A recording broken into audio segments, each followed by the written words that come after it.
South Africa made history by becoming the only African nation to host the FIFA World Cup in 2010. This was significant as it uplifted the country's status among footballing communities around the globe. And then in rugby, the Springboks have won more World Cups than anyone else, with 4 trophies. And the Proteas cricket team recently won the 2023 to 2025 ICC World Test Championship. So in all of these stories, SABC News has been there, giving the audience much needed coverage. But to talk about the sporting history of SABC News and these milestones, we're now joined by 9-time Comrades winner Bruce Fordyce, and we also have 1996 Africa Cup of Nations winner Mark Williams, and then virtually 1995 Rugby World Cup winner Hennie le Roux. Oh my gosh, all the legends are in the house. Bruce, I'm going to start off with you because I just recently covered the Comrades Marathon, and you know, it really is a special race. Talk to us about the magic that is Comrades, and that in your first race you came from not really running to 43rd, and then in your second race you ended up placing second. What an evolution there.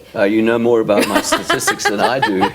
Can I point out I went to that final and I saw Mark score his 2 goals, and I went with an unusual character. I went with James Small. Oh my goodness. Yes, we went to the game to thank you for those 2 goals. And my first interview that I ever did here in SABC was with Kim Shippey after I'd won my first Comrades 1981. Wow, incredible. Yeah. And the memories that it evokes being back in the building?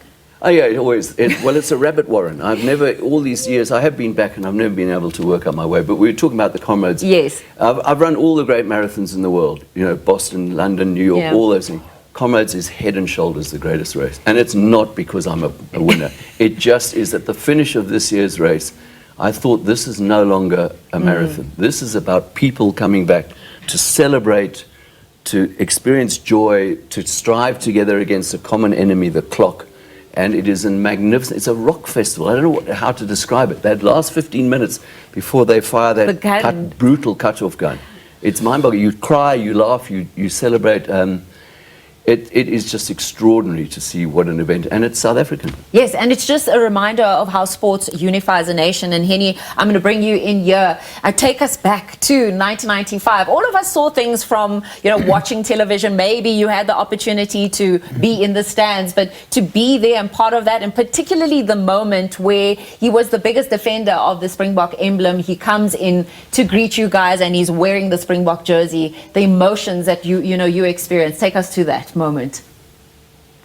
Yeah, I'll never forget. You know, we're all at a very difficult time in terms of uncertainty and changes within the country, and to have the then President Mr. Mandela step up and fly in and join us at the final or practice session for the first Test match in the World Cup.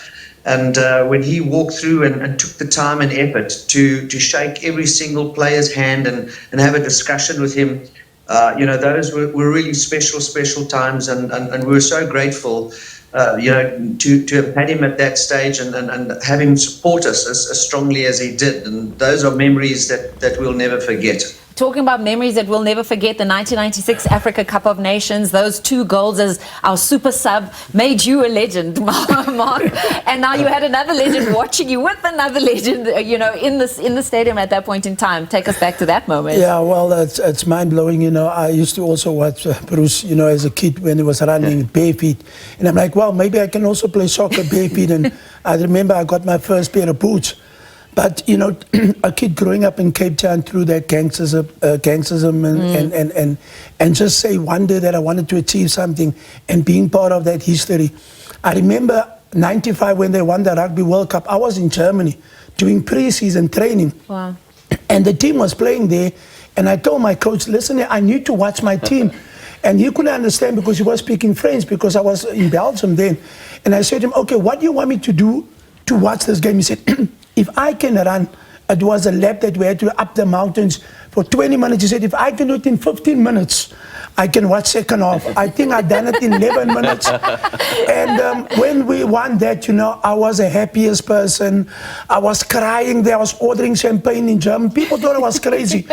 But, you know, I think when they won that Rugby World Cup, 96 came, and I remember the night before the finals, I actually was one of the guys that like to go out before a game. And I went into the bar, and who I meet, the 95 rugby guys in the bar, and they said, Mark, are you not playing tomorrow? I said, guys, the game is tomorrow. Relax. Today's today. Yeah, today it's now for me to have, and they were looking and I said, can I have a Heineken? But besides that, they came then as they sent a message, said, Mark, tell all the players that tomorrow we're going to be supporting you. Wow. And the one thing that he mentioned is that when the president that morning, 6 o'clock came, and he looked up to me and says, today you're going into war. No matter what happened, the nation is behind you.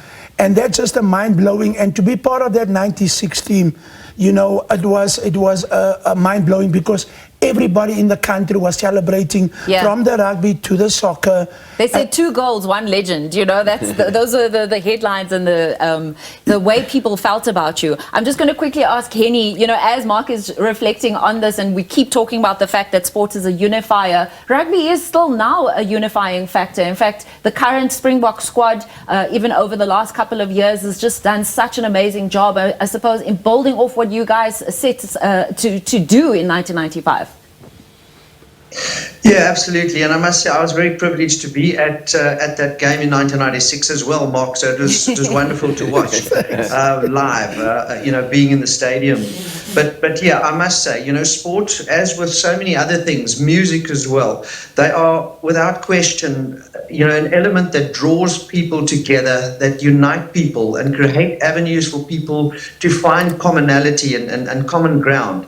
And we find, as the world seems to be under so much pressure today, that we tend to lose finding that commonality, and we seem to find fault, and it's such a divisive aspect to us, and we have to go beyond ourselves and look towards finding means of becoming a solid, strong nation again that believe in each other and have the ability to deliver.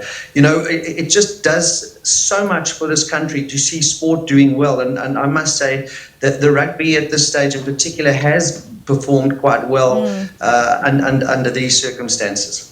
Yeah, I mean, Bruce, that's just such a beautiful sentiment because that's what you've continued to do through your running career. That's what is happening in parkruns. We spoke to your good friend, Paul Sinton-Hewitt, and he said many years ago he met you in the UK and he said, Bruce, I need you to bring this to South Africa. And that's what you're doing now.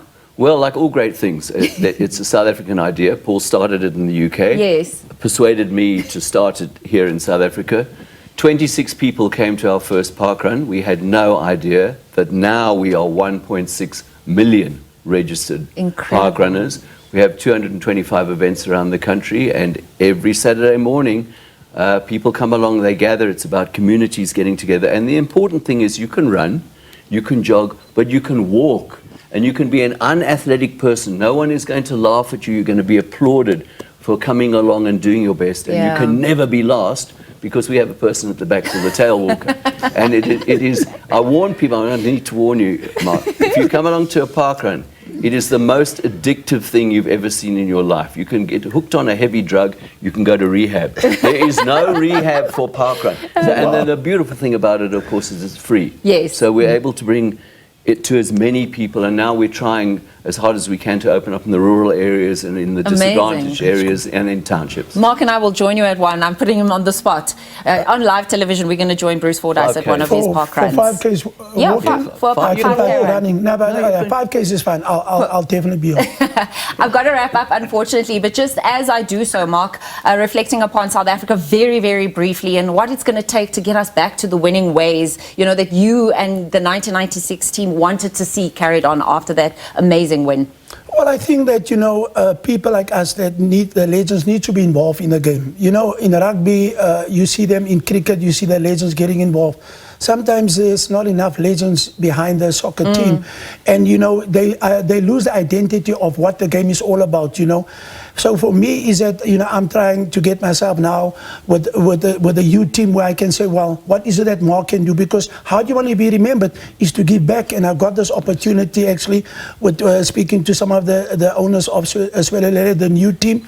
I mean, they've got a great vision. I'm just there to help with the youth team. Amazing. And I'm looking forward to the challenge. Thank you guys so much for joining us. What a privilege and an honor to have all three of you chatting to us this morning, celebrating 75 years of SABC News, and also looking at the sporting angles, covering the Comrades Marathon, the 1995 World Cup, and then, of course, that 1996 Africa Cup of Nations win with Hennie le Roux, Bruce Fordyce, and Mark Williams in studio with us.